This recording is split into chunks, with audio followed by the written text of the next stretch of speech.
வணக்கம். இன்றைக்கி மணத்தக்காளி கீரை எங்கள் வீட்டில் நிறைய வளர்ந்துருக்கு தொட்டியில். இன்றைக்கி அதை போட்டு ஒரு கீரை வடை எப்படி செய்யலாம் பார்ப்போம்.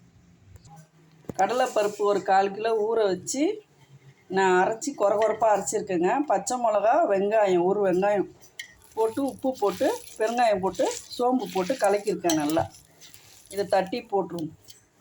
இது ஷார்ட்டுன்றதுனால நான் சிம்பிளாக எடுத்துருக்கேன். இப்போது மணத்தக்காளி கீரை நிறைய பேர் சாப்பிடவே மாட்டாங்க.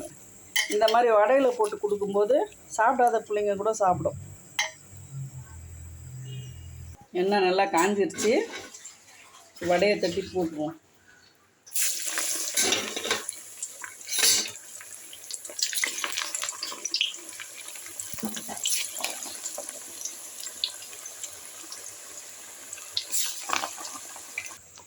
மணத்தக்காளி கீரை வடை ரெடி.